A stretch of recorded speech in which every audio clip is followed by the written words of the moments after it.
Hey.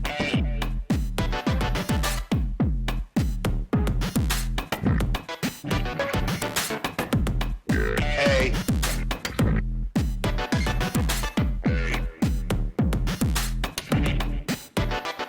Not funny.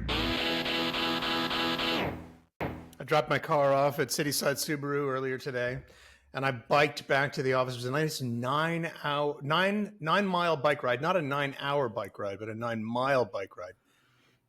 And Julia is yellow. And Julia just went Nova again on Isn't us. it, what? That's so interesting. Is it just your brilliance kind of floods the camera? No.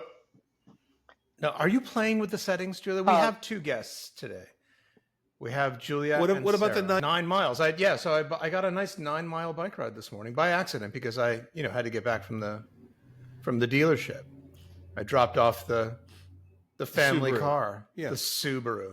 They're going to figure out that bolt rolling around the pan. They fixed it. Yeah, it was like bolt literally rolling around the pan. a bolt rolling. Well, no, the entire unit was vibrating in the front of the car. It was a heat shield, and there are like specialized pins that hold it into place. So it wasn't exactly like a bolt, although probably it was. Maybe the specialized pins were just bolts you can buy at the hardware store. But yes, it sounded pretty horrific. Like people would kind of snap their heads around as I passed, going down the street. I miss my 1998 2.5 RS Subaru. That was not a family car. That was a beauty to drive on twisty, windy roads and all of that. That was a fast car. It was, yes. So, I mean, Subaru makes that. I always forgot about this, but they make these like small, lightweight, fast cars that people use for racing because they're the right combination of big engine and light everything else, right? Yeah, they're used for rallies a lot. Rallies. I didn't do that. I bought it used. I come enjoyed on, driving Sarah. it. Yeah. This is a secret side to you that we don't want anybody to know. Out of my way. Yeah.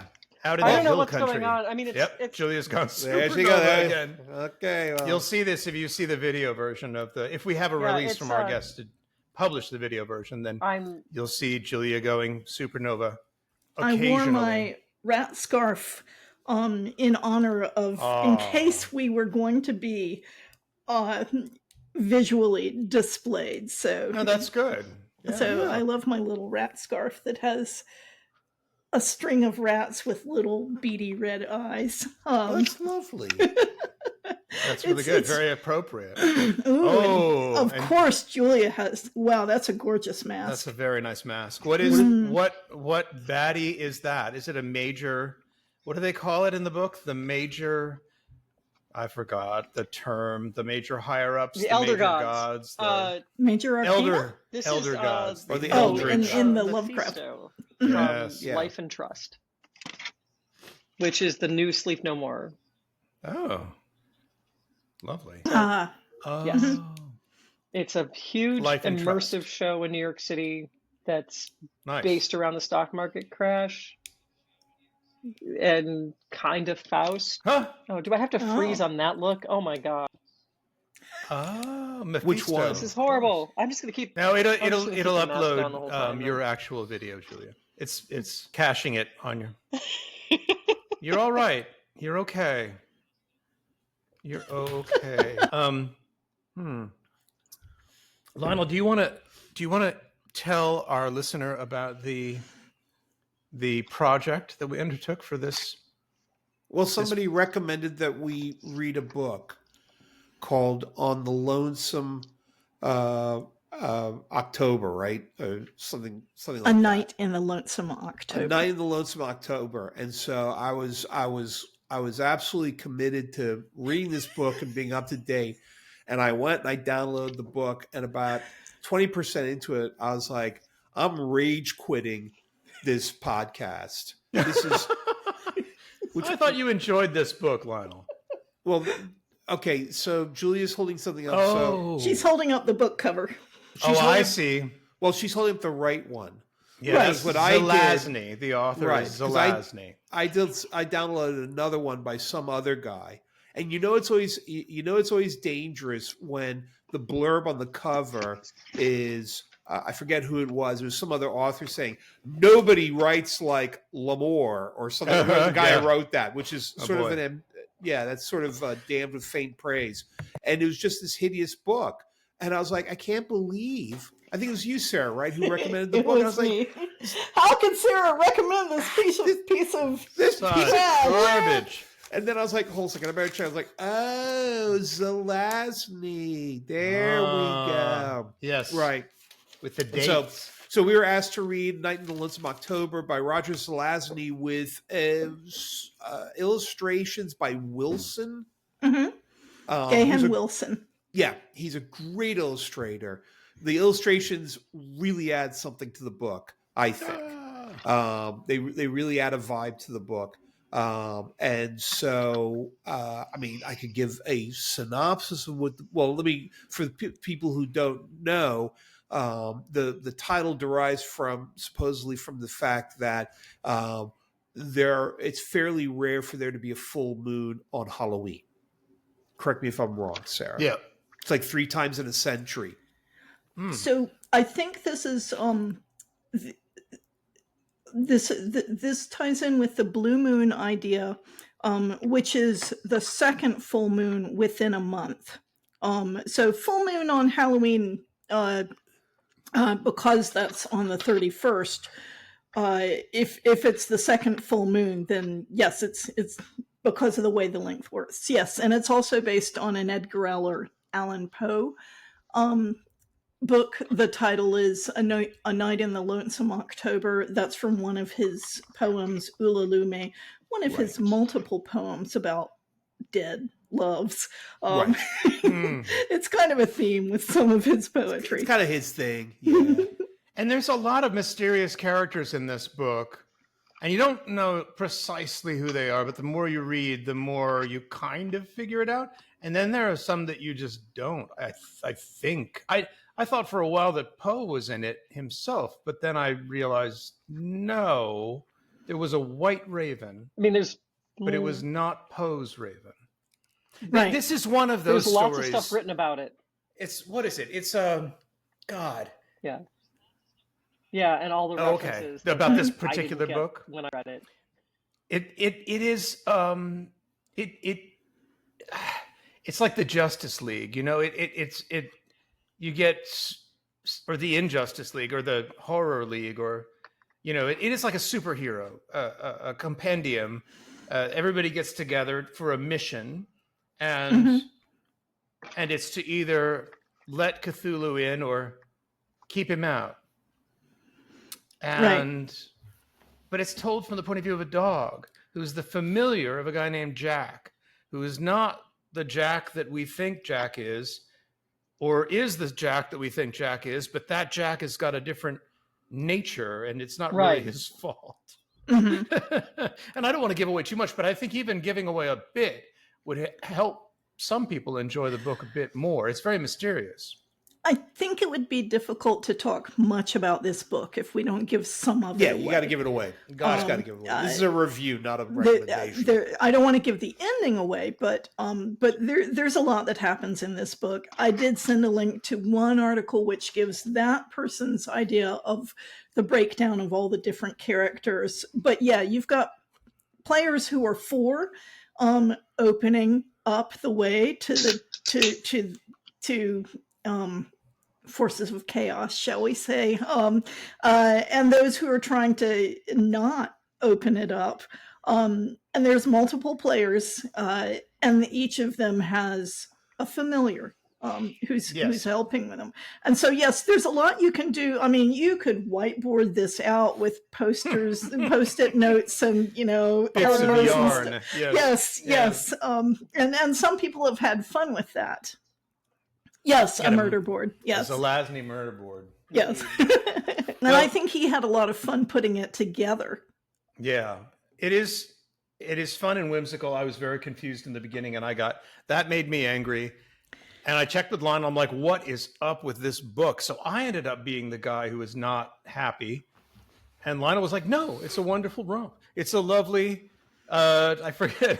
It's a whimsical romp. It's a romp. Yeah. it's a wonderful, very endearing fusion of a whole bunch of books. So it's a dotty English murder mystery kind of thing where there's clues and people.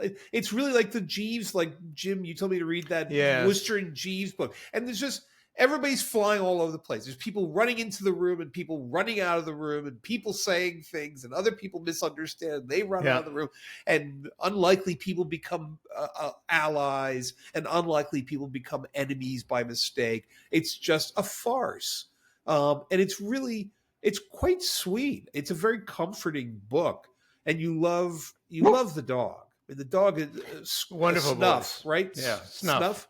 Snuff is fabulous. Yeah. And he's just like the very I love his conversations when he talks to the cemetery dog. Oh, those are great.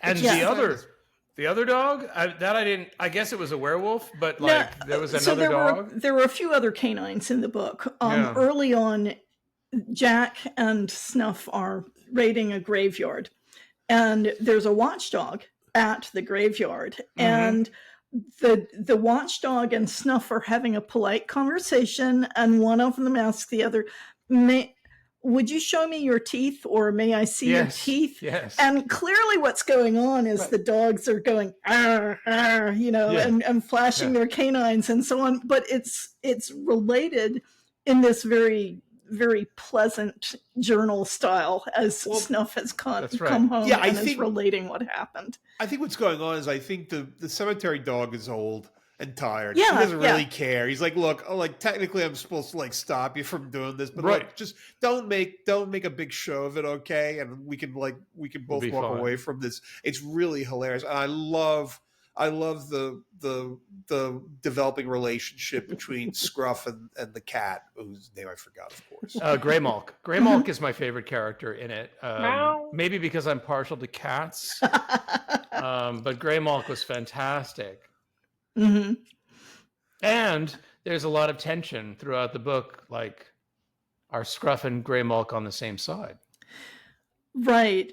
The way this book unfolds is something that some people will bounce off because it's not really a straightforward narrative. You don't really know who's doing what, why are they doing this. Parts of it become clear as the book unfolds, but some of the players are new at this and don't really know all the rules, or maybe they don't think the rules are important, and others have been at this a long time. And so that's adding another element of chaos to it, where you're not not to start murdering the opposition until later this month. Yes, exactly. Right. It's like, Juliet, what are you saying? Oh, that's tacky. Right. Right. So it has an element of the spy novel to it too. It's sort of a weird, it's a fusion of all these weird sort of literary genres, and so it's got a little bit of Le Carré in it, and it's a dollop of this and a pinch of that. But the great thing is, we don't start killing each other until we get around to actually killing each other. Yeah, after the new moon, or the dawn of after the moon, the killing of the moon. Yeah, I haven't sat down and mapped out all the rules of what you are and aren't supposed to do before different dates. But yes, there's also magical elements where some of the characters are trying to figure out where is the big confrontation supposed to be. And there's all these factors that go into it. How many players are, where are they positioned? And some of the characters are good at trying to do these calculations, and others are just going to see what happens, pretty much. I didn't quite get that. I didn't quite get Snuff has calculations. So there's a fixed time frame that ends on Halloween at midnight. And we begin 1st of October, and it maps out according to the phases of the moon. And then something changes when the moon is at its lowest ebb. And then there are calculations like how many players. And at one point, we find out that someone we thought was a player is not a player. And that throws Snuff's calculations off. And so he has to recalculate. Everyone's being pretty cagey about who they are opening for. Or closing, yes. Opening or closing. At the beginning. Yeah. Because they don't want to give their hand away. Just agreeing. Sorry, Julia. Okay. Now, I'm not a Lovecraftian. I have not read any Lovecraft. I mean, so that kind of limited me in the beginning. Mhm. And then I was also kind of confused of why somebody would use the movie version of some of the monsters and not the literary version of some of the monsters. I think that was Zelazny having fun. In the dedication, he says to Mary Shelley, Edgar Allan Poe, Bram Stoker, Sir Arthur Conan Doyle, H.P. Lovecraft, Ray Bradbury, Robert Bloch, Albert Payson Terhune, and the makers of a lot of old movies. Thanks. So I think he wanted to build his mythology. He wanted to assemble his Justice League and his, Evil League with characters he wanted to have fun with. I've read a couple of interviews with some of his children, and according to one, it was his favorite of anything he'd written, and according to another, it was in his top 5. This was his. Kind of a fanfic in a weird way. Yeah, he wrote it later on. He was toying with the idea for years and couldn't figure out how to make it work, and put it roughly in a drawer for a while. And then he thought of using Snuff as the narrator, because before he just kind of had a sea of characters and he just couldn't come up with a good, enjoyable way. But he came up with Snuff. And he came up with the idea of an episodic, 1 chapter per day framework, which gave, at least, you're marching forward in time. There's to give some kind of structure to what has, in other ways, a lot of disorder in the book. There's the rat. Snake. Bubo. What is it again? Bubo, like the plague. Bubo is actually my favorite, the sneaky little rat. Yes, he's very Bubo. sneaky. I liked Bubo, and I don't want to give away. That actually is a wonderful surprise about Bubo. Some of the characters besides Snuff doesn't have a large arc in this. He's been at this game for a long time, but some of the other characters in this story do have an interesting arc through the story, which you don't realize at first. Okay, but I'm gonna jump to something else completely different. Not completely different, but the thing I care about. What's up with the whole dream sequence with the cat? So that's definitely a Lovecraft reference. So really? Yes, there's a whole maybe it's a novella length. Yeah, the Dreamlands, where there's this story that Lovecraft tells about a land where no one can harm cats because somebody hurt cats once, and really bad things happened. Bad things.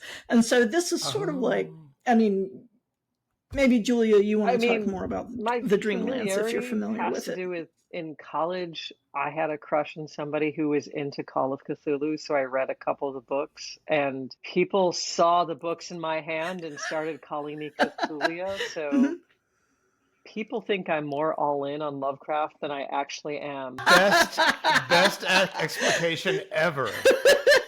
That's fantastic. So that's where Cthulhu comes from. So I was going to mention that Julia goes by Cthulhu, or went by Cthulhu for a long time. Name. And I've been Cthulhu basically because, somebody saw me reading a Lovecraft book and started saying, "Hey, Cthulhu." And I'm not even sure I finished it. I think I read The Mountains of Madness, and it freaked me out so much I kept mentally saying in my head, "The Cliffs of Insanity," just to get through it. I have not read everything by Lovecraft. Right. I had not read a lot of Lovecraft, if any, the first time I read this book. What got me through it was the whole stuff with, vampires. I was certainly familiar with Dracula, with Frankenstein, with monster movies, that kind of thing. And I think, yes, definitely, most people are not going to get every single reference in this story. There are a lot of them, some based on true stories of terrible people, and some based on fiction that people had written. Um, so so for me, there was enough that I could get through it. I understood there was a battle of good and evil, and are the forces of chaos, are the elder gods going to be coming through this time? The closers, the ones who are trying to keep it closed, can win over and over and over again, but they only have to lose once. Right, for of course. Right, so there's a lot of pressure on them. So for me, there was enough to carry me through, and later I did more reading of Lovecraft and caught on to more of what was going on with this whole dream sequence where Snuff the dog and Greymalk the cat are pulled into another place for a while, and they have to find their way home, and Greymalk is kind of the native guide for that one. Yeah, I don't remember how they. Oh, they meet up with a kind of a cat type deity. Cat god kind of person. God. Yeah. Yes. It's very dreamlike. The whole book feels like it's hard. So obviously I remember parts of it, but but when I try to put it all together in my head, it falls apart. So it's a weird book, I think, a bit. So Lionel, did you have more specific questions about the dreamland sequence there? No, you answered. I was just like, where did it come from? Again, to dwell too much on why, I think, is a fruitless exercise. It's a fun book. He's having fun.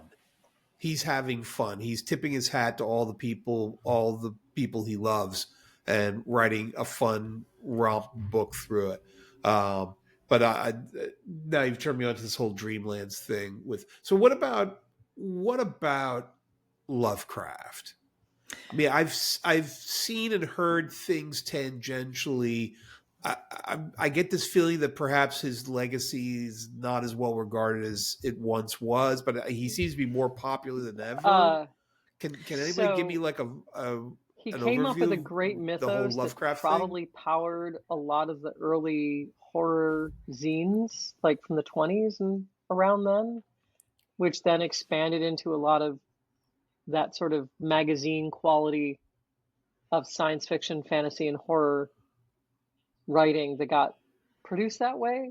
But Lovecraft himself was like extremely sheltered, and as a result, like terribly racist and sexist, and kind of clearly had not been exposed to enough people to not realize that the hierarchies he had learned were not real. And I think enough people like the worlds that he created that they want to go and visit those worlds without his lack of awareness of those kinds of hierarchies. So like one of the other books that Sarah recommended that I read dealt with a woman going back to the Dreamlands. Of course, now I should read the Dreamlands book, I think, if I can find it and see how I like it. But yeah, the monsters are so interesting that I think people are just trying to take them away from his slant. They're not willing to give up the mythos just because he's awful. It would be sort of like if a lot of people started writing the Ender's Game universe. And why are his monsters separate from Orson Scott Card? Except that universe really isn't that interesting, where the Lovecraft universe is. Right. It's a cul-de-sac. There has been an explosion in the last 20 years of people retelling and subverting what Lovecraft wrote, deliberately writing countering against what he wrote about. I mentioned, Julia mentioned the Dream Quest of Velvet Bow is the one that I think she read, which is based on the Lovecraft book, The Dream Quest of Unknown Kadath. But in this one, it's a woman professor who's going off to rescue her female student who's gotten lost. So it's not anti-women scholars, etc. I would say that Lovecraft was a complicated person. In many ways, he was more racist and more sexist than many people of his time. But he did also he wrote so many letters to other people, encouraging them and helping them. And women were included in that. I don't know if he wrote anyone who wasn't white, but he absolutely was trying to support other writers getting themselves going. So there's a reason the World Fantasy Award had his a little statue of his head, a bust of his head, as their award up until maybe 3-4 years ago, when someone finally said, look, we just, this is too exclusive to too many people we want included in fantasy. We're going to change it to, it kind of looks like a depiction of Yggdrasil, the tree, to me now. So they changed that, but he absolutely was a very fundamental character for the explosion of fantasy writing and horror writing. And what is appealing about his mythos? What makes it interesting? If it can be summarized in 5 minutes. There are secrets and scholarly pursuits. There are little towns. Julia, were you going to say something? It's not a cul-de-sac. It's a very developed world of the idea of a whole prior race on the earth before the humans came to it, trying to wrest its power back.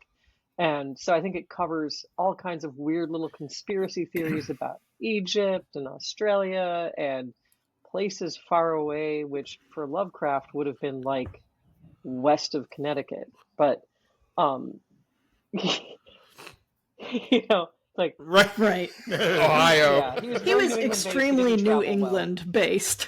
Oh, interesting. Wow. But it's that's funny. Right, and I only meant a cul-de-sac was worse than Scott Card. Yes. Right. That Ender's Game universe is a cul-de-sac. One city with a fully realized map. It's like a country of different cities all over the world, of fully realized maps that have some sort of non-Euclidean way of connecting to each other faster than traditional ways of going. And I think, it got picked up by a lot of RPG people, so that, you now have Call of Cthulhu as a role-playing game, and Sanity Damage, and sort of a lot of tropes that I think have managed to be very sticky in the horror and science fiction communities. So that people don't want to give up those tropes. They want to take them back away from the ways he might have misrepresented. Yeah.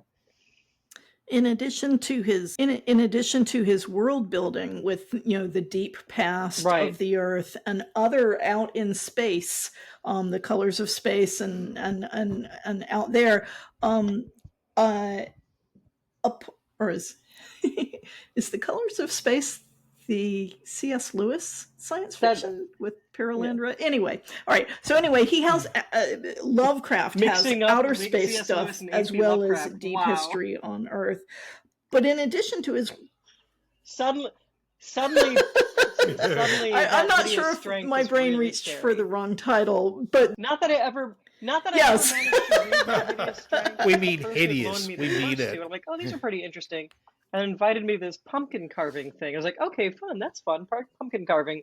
And then realized it was a pumpkin carving event held by Youth for Christ. And at the end of the night, they read to us from The Way. And I was like, I just want to take my pumpkin and go. And it was a Christian book from the 70s or so called The Way. I missed it. I grew up in New York City where we didn't have such things. So I did want to say, in addition to his world building, his writing was extremely striking. I could call it lush. Other people might call it purple prose. Very, very chewy. He would go on these paragraphs long descriptions. Yes, chewy isn't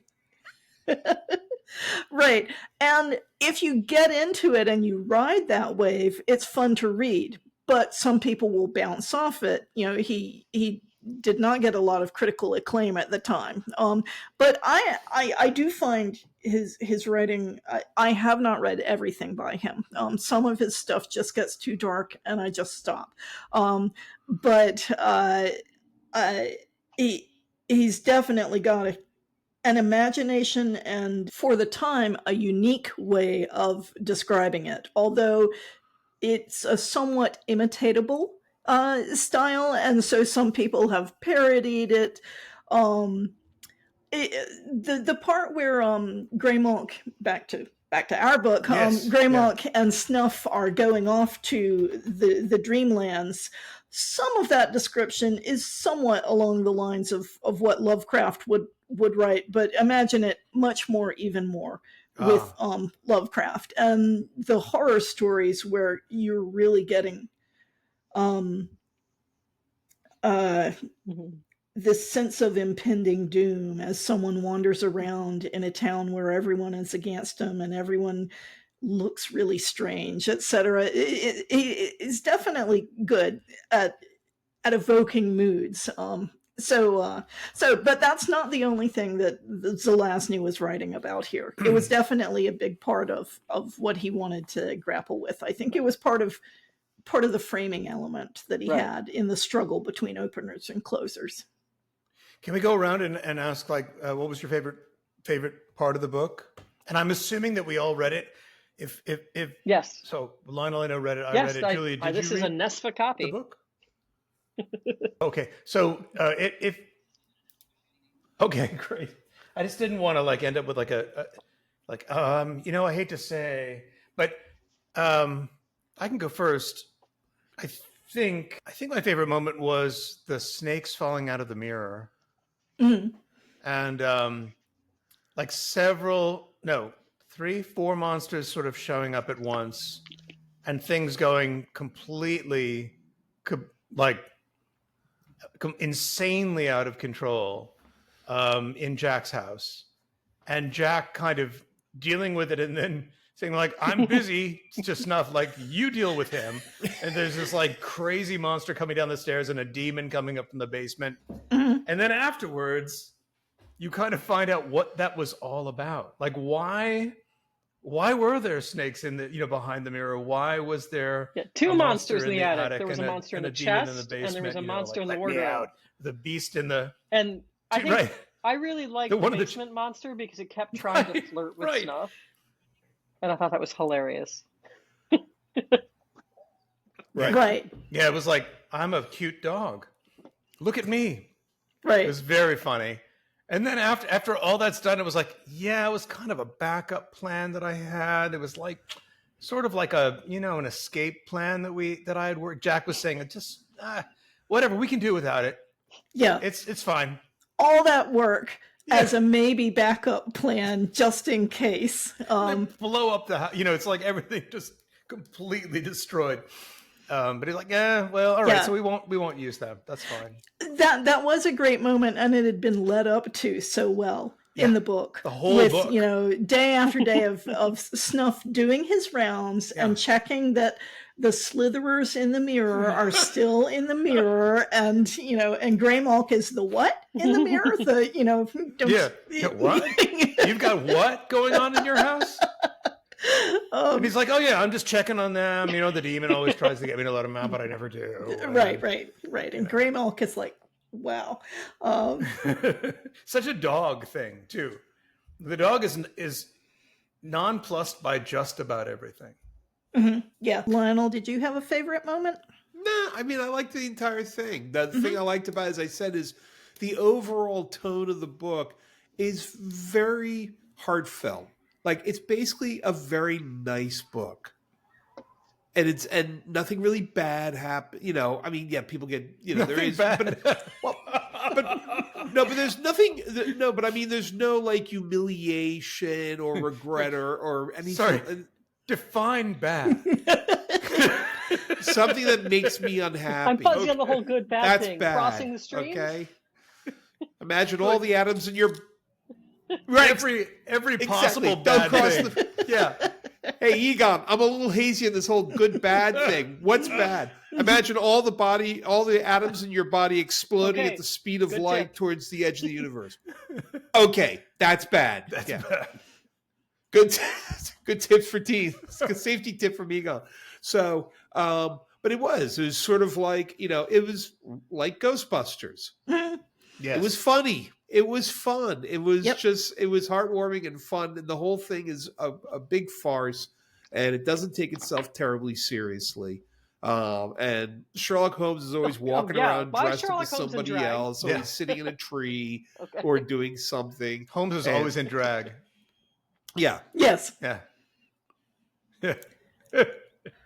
That seemed to be on purpose. Like it was a bit of a dig at Arthur Conan Doyle.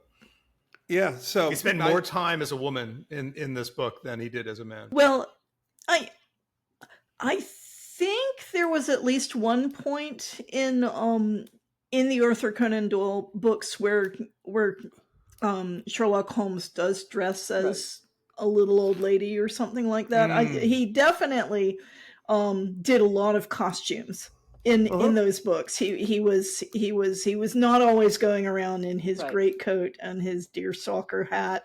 Yeah. Although I think actually that was a movie invention. That's a movie thing. You know, There's no Zelazny was deerstalker also hat. playing with the movie stuff.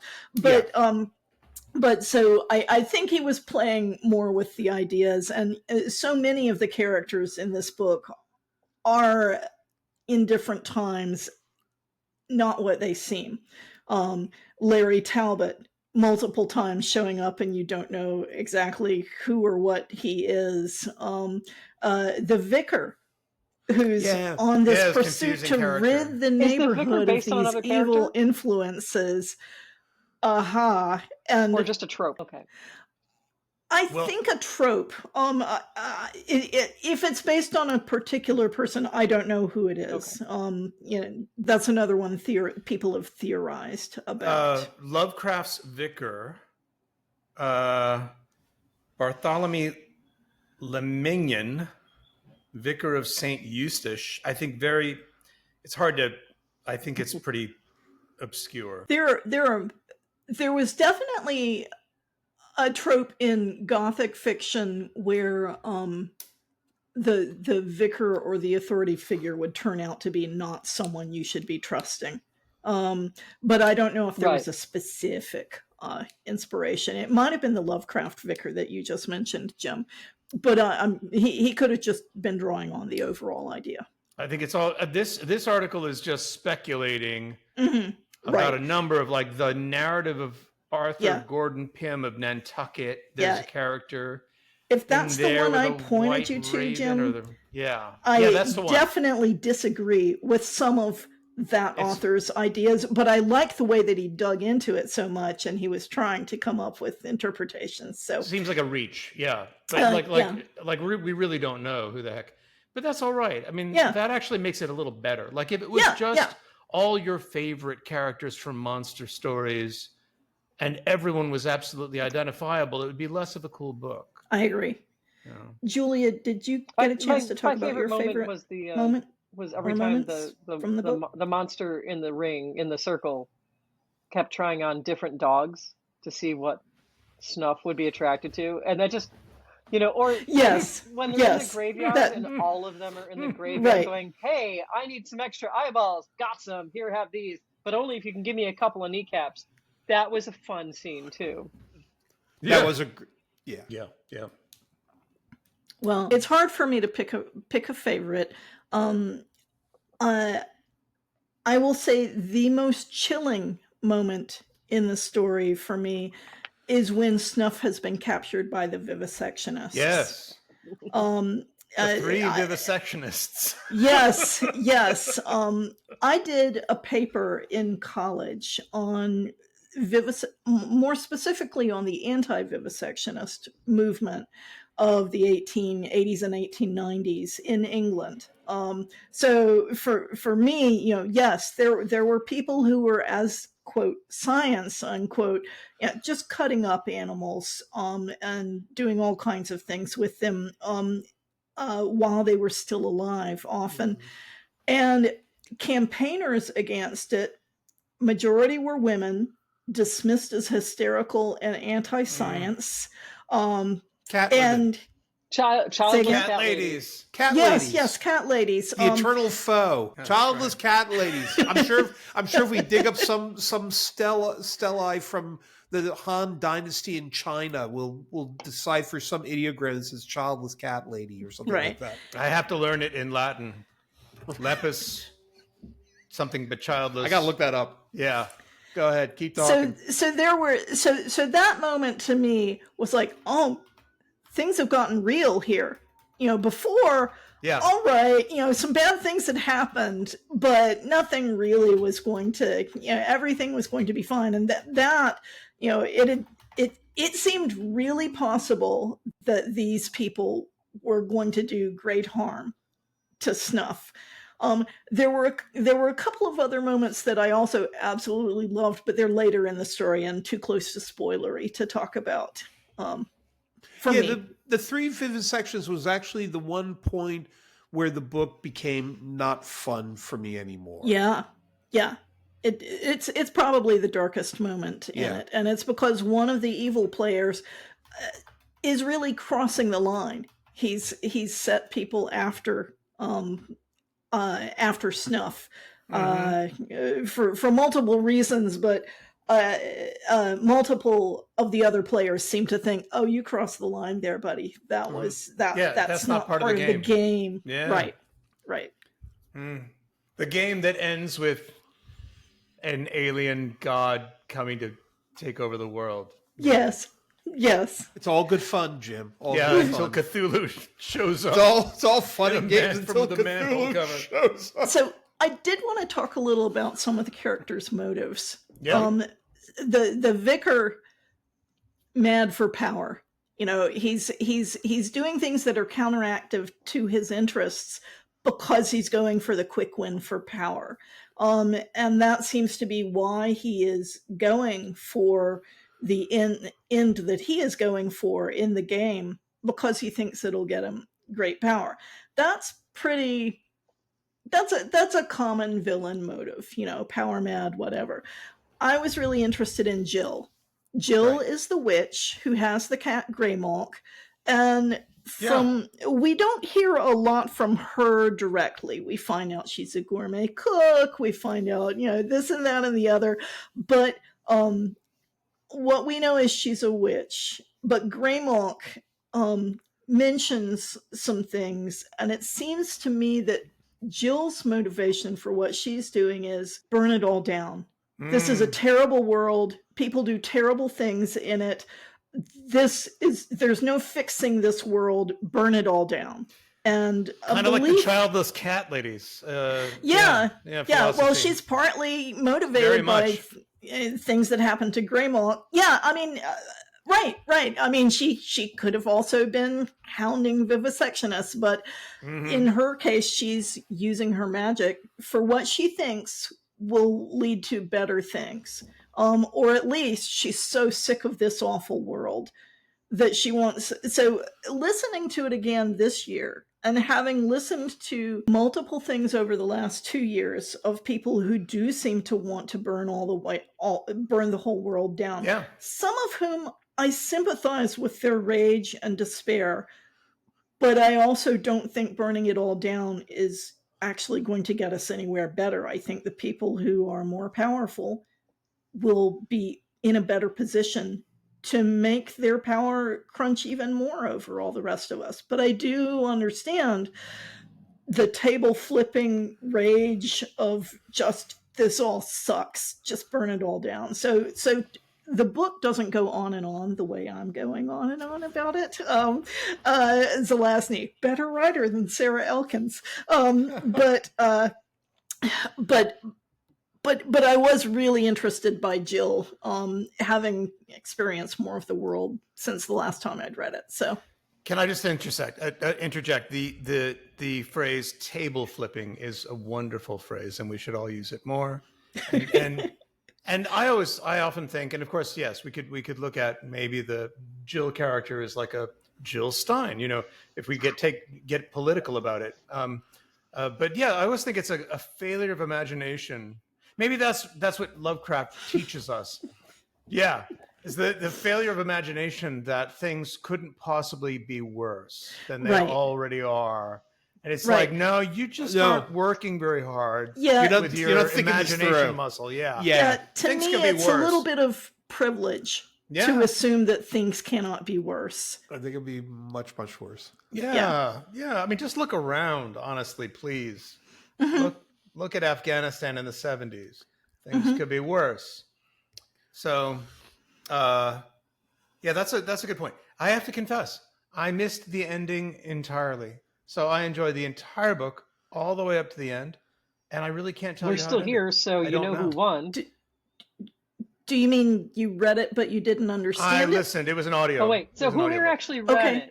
it? Well, should we have a spoiler section? So Yeah, I've read yeah. it multiple times, and I've listened to the Oh. Zelazny narration of the Nice. book, which I love, and the current one that you can get at like Hoopla or library things that's narrated by Matt Godfrey.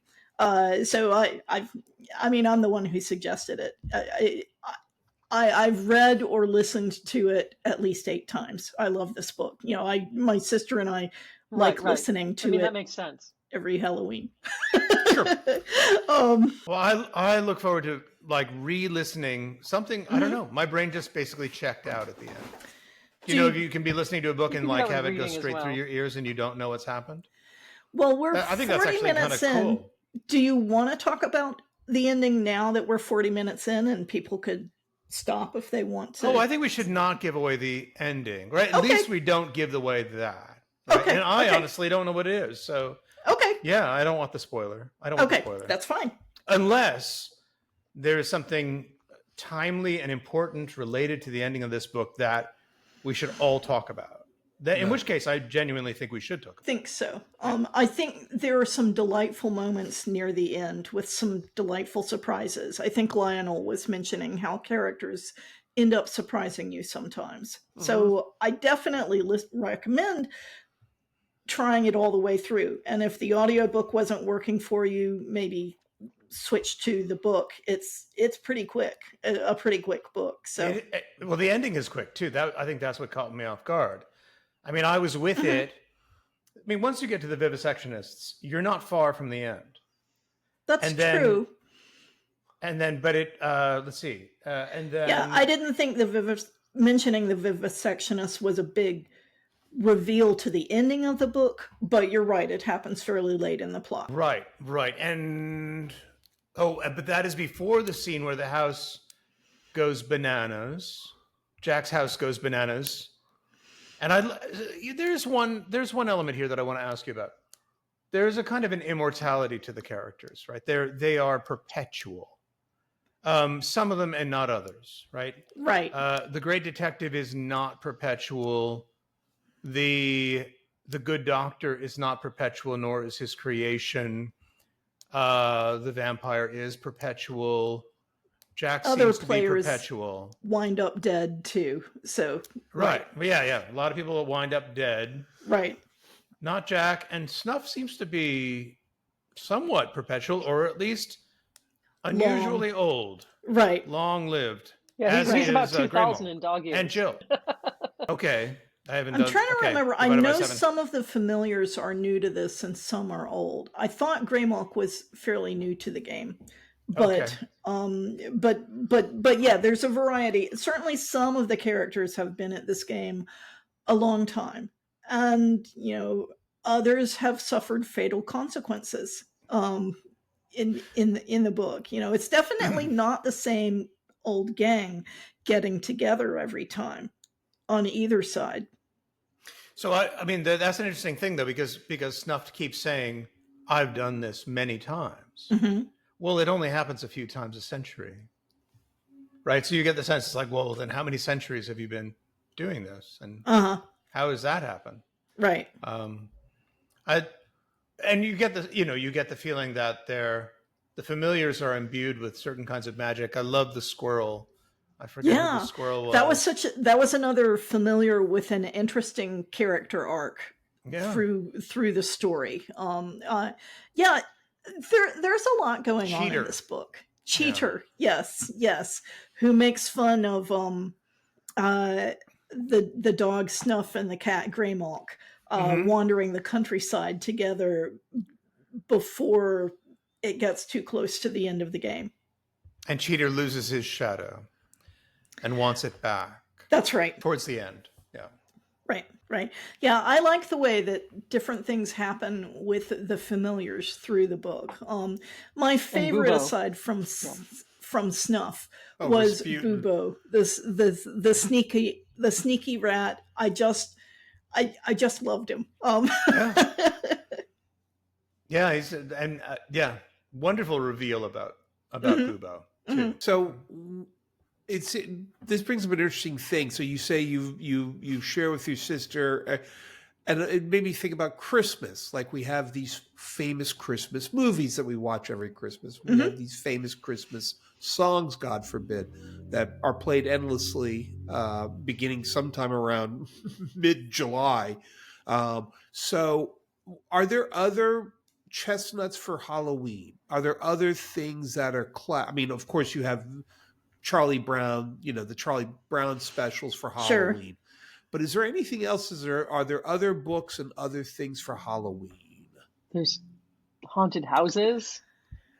I have a playlist. Yeah. There are certainly other Halloween stories that are not just slasher movies. That different people has as favorites. I have a playlist of Halloween stories. There were a lot of ghost stories and horror stories written, gothic stories, etc. And I have 6 or 7 saved in a YouTube playlist that I will usually listen to in October. Not necessarily Halloween night. That's usually pretty busy, but leading up to October, I was playing that playlist earlier this month while I was, playing some games, some video games, and I just had the haunted stories on in the background. No, sorry. I mean, for me, it's things Julia, like, there's cut no you off. I'm Christmas sorry. corn maze. There's a Halloween corn maze, and there's haunted houses, and like all the autumn stuff. So there's a lot going on. And I guess, it would be, I should probably put together a playlist for when I'm driving around looking for fancy apples. I discovered my new favorite fancy apple. Oh, the apples in New England. It's called, what is your new favorite fancy apple? I haven't been picking yet. Clochard, which means like little queen and hobo. But I had gotten into a site in 2020, Adam's Apples blog, and his favorite apple was the Macoun, which is my favorite. And he listed 5 other apples that were as good as the Macoun. So I slowly started looking for them, and that the last 2 that I found a couple of them really quickly. And that was Ashmead's Kernel and Orange Cock's Pippin. And then while I was getting my car repaired and I was just wandering around the neighborhood, there was a farmer's market, and Kimball Farms had Wixon, which was one of the other ones that I had never seen. It's like, I never found the other 2 apples. And it turns out they're only around here, grown at Scott's farm in Vermont. So I decided it was worth the road trip just to find out. Hard to get to. Further if away. I hated the apples, I was right near Burdick's restaurant in Walpole. Sure. So I went out last week to try them, and there was one they didn't have on display, so I had to ask them for it. And luckily, they had just picked a few of them, and so they brought a couple out to me, and that's the one that I really, really like. And it's super annoying that that's the only place I can get it. Except maybe Formaggio if I time it right. Yeah, it sounds like a bit of a rare. They're all heirloom, except for Macoun, they're all heirloom. I don't think they have that at Honey Pot Hill where we go. Oh, the heirloom, yeah. Well, Spartan, I think it was Spartans that I liked one year. Seemed very similar to Macoun, but slightly sweeter. I don't know. So it's funny, though, because Halloween falls on this harvest time where we are, picking the fruits from the tree before the first frost. The pumpkins are, hopefully not frozen solid, that you've gotten them inside, you've gotten them warm. You're thinking about making the squashes and all of the other vegetables that you can pick and feast on, and yet it's a time in which we focus on death. You have to harvest everything. I guess it's because all the plant life is dying, and it's also, from a bring it in before it's gone. Pagan standpoint, this is the end of the year, not January. So this is the time when everything dies, and then you get to the darkest day, and then it starts getting brighter again. But this tends to be the where you have more death rituals. Interesting.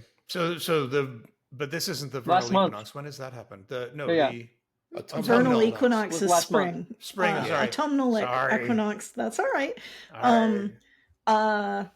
It was September 22, maybe Oh, it's this early. year. It's earlier. Yeah. Yes, Okay. it is. Right. Right. We're 21 yeah. or 22. I'm not quite sure. So It's it's really a halfway. solar or even Halloween a moon is thing. It's halfway just between when the plants die. the autumn equinox and the winter solstice. Like there are holidays all those halfway points. So like Groundhog Day, which is actually Candlemas. okay. And Okay. I can't pronounce what it really is, but it's all about like the modern interpretation of it is making sure you have enough candles left, so you can make it to spring when you won't need as many candles. And then like May Day is halfway between spring and the June one, and then Lammas is the first big harvest, and that one is August 1st. So there are holidays associated with it that are still mapped to when the equinoxes and solstices are. I have many inappropriate things that I want to say, but I will refrain because last week was when we did all those. Something about Jesus coming out of the hole and seeing his shadow. Why do we have Thanksgiving so late? It's really not a harvest. Is it just because we don't want to put it Canadian too close to Thanksgiving Halloween? is Well, when the there were these Canadians other have dates? Thanksgiving Columbus Day, or earlier. Indigenous Yeah, it makes Peoples sense. Day. So when you don't know what to call that holiday, you say Happy Canadian Thanksgiving. Right. Um, Well, I mean, their holiday of Thanksgiving is based on sensible, like Jim was saying. Ours is based on American history. By the time we had Thanksgiving in New England, was it Massachusetts? Plymouth, yeah. Yeah, they were starving. The Plymouth colonists were literally starving because they'd run out of food and they hadn't done to prepare for themselves, and the locals saved them with food. So they had been starving. So yes, Thanksgiving, it was late in November, and they were starving. Right, they weren't going to make it hadn't through. done anything. That's Not it. that They the weren't going to make it Plymouth, through winter. Yeah, not that the Plymouth people did anything proper to. Well, I mean, we all know that it went very, very badly for the locals who had helped Plymouth colony. Right. And I don't know why Unfortunately. the name of the tribe is escaping me. Not the Mashapequa. The famous, of course, name. Yeah, I'm so sorry. I don't remember offhand. I had a neighbor who was part of that tribe and would actually ended up moving down to Mashpee, Massachusetts, to teach that the language, which had been almost all but lost, and now is being revived with among children in the schools down there, the members of the tribe. But when you find out what it is, when you Google it, you're going to be surprised that we forgot, because it's kind of a shame. It's in our historical memory. Did you see it?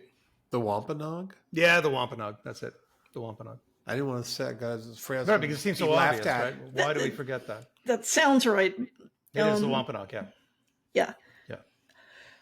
Well, right. So our Thanksgiving holiday has a lot of taint to it, but that's why it's so late. It's based on the history of when the colony was starving. It wasn't official for a while. Like they neighbors. Yeah, like And somebody, it was promulgated Lincoln, by around them, they Abraham actually Lincoln. set a specific time. Right. They kept floating around, and then finally somebody said, no, it's going to be this particular Thursday in November.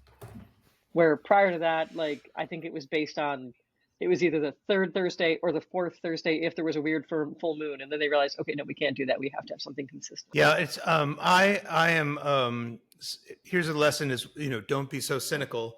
I was cynical enough to think that the reason we all eat turkey was not because turkeys were consumed or offered by the Wampanoag Wampanoag people at the first Thanksgiving in Plymouth, but because they're the National Turkey Council wanted to sell more turkeys. As it turns out, turkey was actually the fowl that was consumed at the time. And stovetop Yes, stuffing. and cranberry they sauce had that shaped at like a Plymouth. can. But also oysters and Oh, yes. shellfish and clams, a lot of seafood. There's actually, With you the can actually buy ridges, you got to have Yeah, the the ridges. ridges Those on You the. can actually buy the Wampanoag came out with the special- cans. All right. So back to Halloween. Okay, all right. Back to Halloween. The food that seems most Halloween to me is cheese toast and tomato soup, because that's what our mom would make for us real quick before we would run out to do our trick-or-treating, so that we would have that's something in our stomachs besides just the candy. So for me, that's very much a Halloween tradition kind of food. I realize it's very personal and not everybody's story, but for me, I mean, yes, I love all the squash, and in fact my sister has been baking squash like 3 times in the last 2 weeks, and I love all that harvest food, definitely, but for me, Halloween food is cheese toast and tomatoes. Campbell's that's tomato just rainy soup, day of course, food. Yeah. Well, I like it. That was I always like comfort- it. always a comfort meal. Isn't cheese toast also or what was we it might Welsh refer to rarebit? as grilled cheese Welsh rarebit Yes. is basically like cheese toast, right? for us. Grilled cheese with tomato soup. Yes. Sure. Okay. Grilled cheese is more work. Mom was making, she was putting slices of cheddar on bread and sticking it in the toaster oven and cooking some tomato soup for us on the stovetop. And it was all very quick. Grilled cheese sandwiches are good, but man, they're more work. Okay. And we would just have open-faced cheese toast, the cheese I would bubbles take a little either. bit, and then it's ready to I'm go. getting Yeah. hungry. Yeah, this sounds great, actually. Tradition. Okay, so I what want. what are we going to read next? So should we read another Zelazny book? Well, or let's what? do Yeah, I have the a haunted planning house to go offline. to. Nobody cares. Nobody cares about anything we've said up to this point. How's anybody going to know? Oh no! Hey, now- I'm going to point all my No! friends to this I just episode. admit I'll that say Well, no, it. it's a good episode. I also want to cut it short because I have to do twice the editing now. I have to do twice the editing because we're doing video and audio, and I have to do them separately.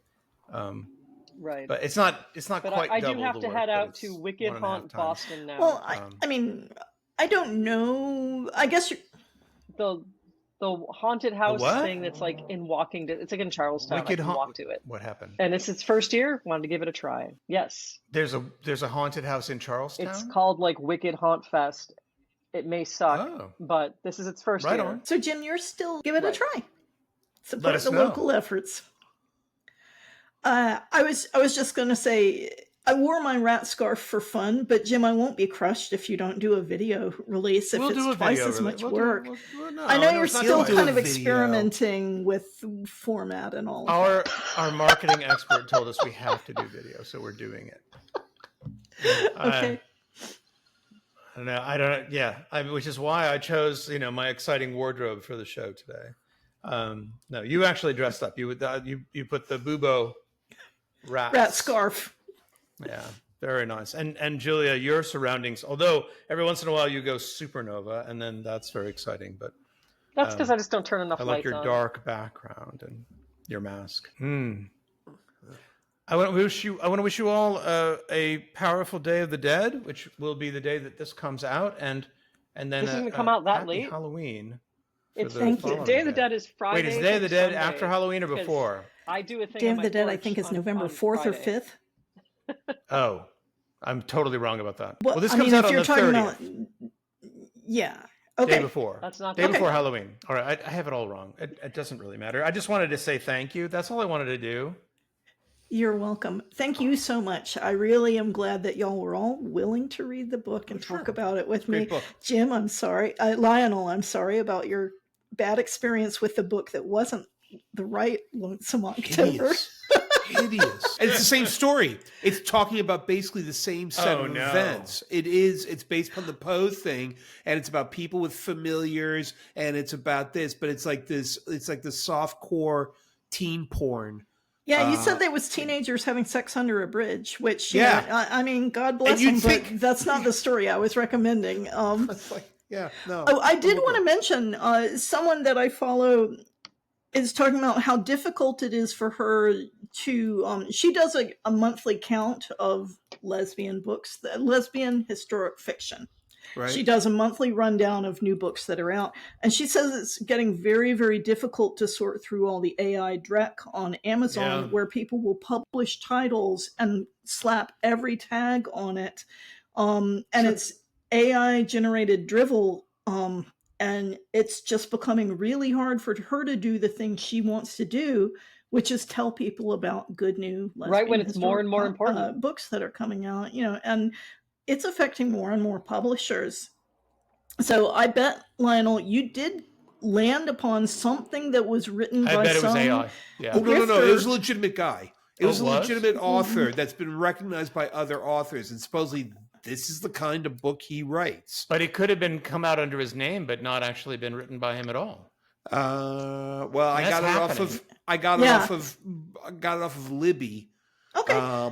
I mean, whatever. I think the library would have somewhat reputable books. I mean, so anyway, it is becoming more of a problem. But I did, I was saying thank you. Thank you for all of you. I love discussing this book with you, and I'm so glad that y'all at least had some enjoyment of it. I totally did dig it. It was not what I expected. I had a good time. And it's good to see you both. Good to see you. And happy Halloween. Happy Halloween. Happy Halloween. Bye. Y'all take care.